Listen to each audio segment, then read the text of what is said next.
आइए आज एक ऐसे महाकाव्य के सफर पर चलते हैं जिसका पैमाना इतना विशाल है कि वो समय और सीमाओं को पूरी तरह से पार कर जाता है। हम यहाँ सिर्फ किसी पुरानी किंवदंती की बात नहीं कर रहे हैं। ये एक ऐसी असीम शक्ति, बहुत ही गहरे ज्ञान और एकदम अटूट भक्ति की अमर कहानी है जिसने सदियों से न जाने कितने लोगों का मार्गदर्शन किया है। जरा कल्पना कीजिए, एक ऐसा योद्धा जो पलक झपकते ही एक विशाल पहाड़ को अपनी हथेली पर उठा ले, जो घोर अंधकार से भरे पाताल लोक में जाकर वहां भी विजय का परचम लहरा दे, और सबसे बड़ी बात, जो अपने चीरे हुए सीने के भीतर स्वयं भगवान को धारण करता हो।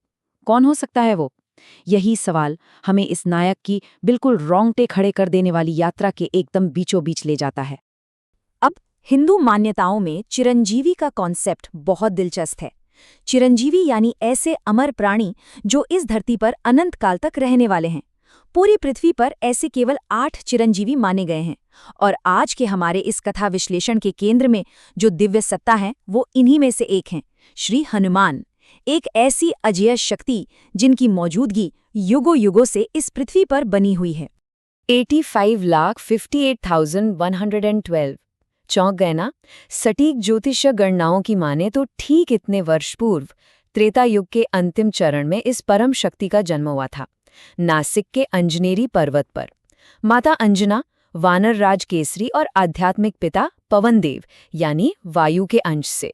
सच कहूं तो ये एक ऐसी शुरुआत थी जिसने पूरे ब्रह्मांड को झकझोर कर रख दिया था। लेकिन इतनी असीमित शक्तियों के साथ साथ बचपन में एक बहुत बड़ा ट्विस्ट भी था। हुआ यूं कि बालपन की चंचलता में उगते हुए सूरज को एक मीठा फल समझकर निगलने की कोशिश की गई। अब इस नटखटपन से साधु संत थोड़े नाराज हो गए और उन्होंने एक श्राप दे दिया। श्राप ये था कि वो अपनी सारी असीमित शक्तियों को तब तक भूले रहेंगे जब तक कि कोई उन्हें उनकी याद न दिलाए। जरा सोचिए, अगर ये श्राप ना होता तो रावण और उसकी सोने की लंका का अंत शायद बहुत पहले ही हो गया होता। खैर, कहानी का असली रोमांच तब शुरू होता है जब ये सोई हुई असीम शक्ति अपनी असली नियति से टकराती है। यहीं से शुरू होती है वो जागृति और एक ऐसी महाकाव्य छलांग जो इतिहास बदलने वाली थी। वनवास का समय था और ऋष्यमुख पर्वत के पास एक बहुत ही ऐतिहासिक मुलाकात हुई। सुग्रीव के कहने पर एक ब्राह्मण का रूप धरकर हनुमान जी श्रीराम और लक्ष्मण से मिलने गए, और जैसे ही उन्होंने बोलना शुरू किया, उनका उच्चारण इतना मंत्रमुग्ध कर देने वाला था कि श्रीराम तुरंत समझ गए। उन्होंने लक्ष्मण से कहा कि जिसे वेद पुराणों का इतना गहरा ज्ञान ना हो वो ऐसा बोल ही नहीं सकता। श्रीराम ने उसी पर पहचान लिया था कि जिस राजा के पास ऐसा दूत हो उसकी जीत तो 100% पक्की है। अब इसके बाद के दृश्यों को जरा विजुअलाइज कीजिए। ये किसी भी ब्लॉकबस्टर फिल्म के सीन से बड़ा है। दक्षिण तट पर सामने अथाह सागर। जैसे ही जामवंत ने भूली हुई शक्तियों की याद दिलाई, एक विशाल आकार ले लिया गया। पवन की गति से सागर के ऊपर से उड़ते हुए रास्ते में पर्वतराज ने आराम करने का प्रस्ताव दिया, लेकिन उसे बहुत विनम्रता से ठुकरा दिया गया। फिर एक राक्षसी ने चुनौती दी कि मेरे मुंह में घुस के दिखाओ, तो एकदम छोटा सा रूप धरकर उसके मुंह के अंदर जाकर सुरक्षित बाहर भी आ गए।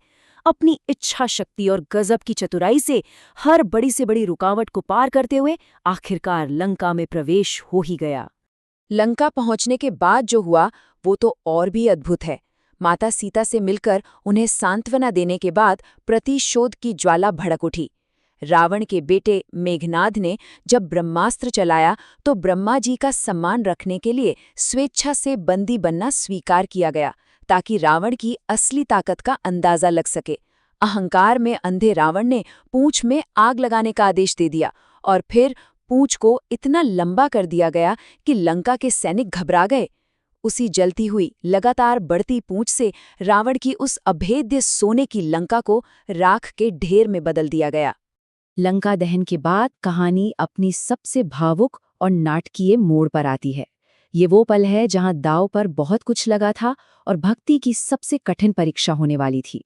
जब महायुद्ध चल रहा था और लक्ष्मण जी अचानक मूर्छित हो गए तो उनके प्राण बचाने का सिर्फ एक ही रास्ता था, संजीवनी बूटी। द्रोणागिरी पर्वत की तरफ तुरंत उड़ान भरी गई, लेकिन वहां जाकर जब वो रहस्यमयी बूटी पहचानी नहीं जा सकी तो जो फैसला लिया गया वो बिल्कुल अकल्पनीय था। उस महाबली वानर ने जमीन से पूरे के पूरे द्रोणागिरी पहाड़ को ही उखाड़ लिया और उसे हवा में उड़ाते हुए सीधे रणभूमि में ले आए। ये इस बात का सबसे बड़ा सबूत है कि निष्ठा की पराकाष्ठा किसी भी असंभव काम को मुमकिन कर सकती है। लेकिन ये महाकाव्य यहाँ रुकने वाला नहीं था। काले जादू के महारथी अहिरावण ने राम और लक्ष्मण का अपहरण कर लिया और उन्हें पाताल लोक ले गया। घने अंधेरे को चीरते हुए पाताल लोक में प्रवेश किया गया। वहां मुख्य दरवाजे पर एक पहरेदार मिला, मकरध्वज। और यहाँ एक बहुत ही विचलित कर देने वाला सच सामने आया। वो मकरध्वज जो एक मछली से पैदा हुआ था, असल में पसीने की बूंद से जन्मा उन्हीं का अपना पुत्र था। लेकिन कर्तव्य सबसे ऊपर होता है। अपने ही बेटे को युद्ध में हराकर बांध दिया गया। अब अहिरावण को हराना आसान नहीं था, क्योंकि उसके प्राण 5 अलग-अलग दिशाओं में रखे 5 दीपकों में छिपे थे। उन सभी को एक ही सांस में बुझाना था। तब प्रकट हुआ वो अत्यंत भयानक और विराट पंचमुखी रूप। वानर मुख जो साहस दिखाता है, नरसिंह जो निडरता का प्रतीक है, गरुड़ जो जादुई कौशल के लिए जाना जाता है, वराह जो स्वास्थ्य का रक्षक है, और हयग्रीव जो शत्रुओं पर जीत दिलाता है। एक ही जोरदार सांस में 5 दीपक एक साथ बुझा दिए गए और उस मायावी का हमेशा के लिए अंत कर दिया गया। अब युद्ध समाप्त हो चुका था और अयोध्या में राज्याभिषेक का शुभ समय था। लेकिन यहाँ एक बड़ा सवाल उठता है। जिस योद्धा ने हर असंभव को संभव कर दिखाया, उस परम रक्षक को आखिर कोई क्या उपहार दे सकता है? दुनिया की ऐसी कौन सी कीमती चीज है जो इस अद्वितीय और निस्वार्थ निष्ठा की कीमत चुका सके? माता सीता ने प्रेम से एक बहुत ही कीमती मोतियों का हार भेंट किया, लेकिन दरबार में बैठे लोग हैरान रह गए जब हर एक मोती को तोड़-तोड़ कर देखा जाने लगा, ये जांचने के लिए कि उसके भीतर राम और सीता हैं या नहीं। और जब उस निस्वार्थ भक्ति पर सवाल उठाया गया, तब जो हुआ वो इतिहास का सबसे भावुक पल है। उस परम भक्त ने अपने ही हाथों अपनी छाती चीरकर दिखा दी। पूरी सभा सन्न रह गई, क्योंकि उस धड़कते हुए लहूलुहान सीने के ठीक भीतर श्री राम और माता सीता की साक्षात छवि मौजूद थी। ये भक्ति का वो शिखर था जो इस ब्रह्मांड ने शायद पहले कभी नहीं देखा था। अब एक दिलचस्प बात यह है कि ये भक्ति और शौर्य की गाथा सिर्फ एक ही परंपरा या भौगोलिक सीमा तक सीमित नहीं रही। इसका प्रभाव संस्कृतियों के पार बहुत दूर तक गया। उदाहरण के लिए जैन परंपरा के ग्रंथ पौमचरियों में एक अलग ही नजरिया मिलता है। वहां उन्हें कोई दिव्य वानर नहीं बल्कि एक विद्याधर यानी अलौकिक प्राणी बताया गया है। और वहां कहानी में एक और प्रसंग जुड़ता है कि वो पहले रावण के पास जाकर युद्ध टालने के लिए उसे मनाने की कोशिश करते हैं, लेकिन जब रावण का अहंकार नहीं टूटता तब जाकर वे इस धर्म युद्ध में सत्य का साथ देते हैं। और अगर हम तिब्बती बौद्ध संस्करणों की तरफ देखें तो वहां एक और ही अनोखा रूप देखने को मिलता है। वहां इस महाबली योद्धा को एक अत्यंत विद्वान व्यक्ति के रूप में दिखाया गया है, जो पढ़ना लिखना जानता है। वो श्रीराम और माता सीता के बीच प्रेम पत्रों को लाने ले जाने का बहुत ही महत्वपूर्ण काम करते हैं। एक तरफ प्रचंड योद्धा और दूसरी तरफ भावनाओं से भरा हुआ दूत। ये विरोधाभास उनकी शख्सियत की गहराई को बहुत खूबसूरती से दर्शाता है। यही नहीं, सिख धर्म में भी इस महागाथा का बहुत गहरा असर दिखता है। 17वीं और 18वीं शताब्दी में जब खालसा आंदोलन चल रहा था, तब ये शौर्य गाथा युद्ध भूमि में वीरता और अदम्य साहस का एक बहुत बड़ा सोर्स थी। खालसा सेनाओं ने इस अमर योद्धा को युद्ध में साहस और निडरता के सबसे बड़े आदर्श के रूप में स्थापित किया था।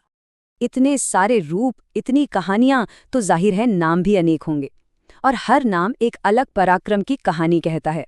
रामेष्ट यानी जो राम को सबसे प्रिय हैं, सीता शोक विनाशक जिन्होंने माता सीता का अथाह दुख हर लिया, लक्ष्मण प्राणदाता जिन्होंने प्राण बचाए, और महाबली जो असीम शक्ति के मालिक हैं।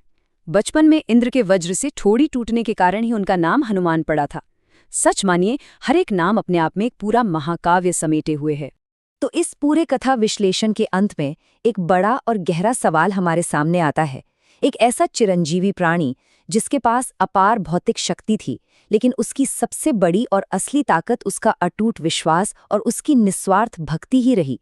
जरा सोचिए, आज के इस आधुनिक युग में अगर हम अपने भीतर भी ऐसा ही अटूट विश्वास पैदा कर लें, तो ऐसे कौन से द्रोणागिरी पर्वत हैं जिन्हें हिलाया नहीं जा सकता? ये एक ऐसा विचार है जिस पर हम सबको जरूर सोचना चाहिए।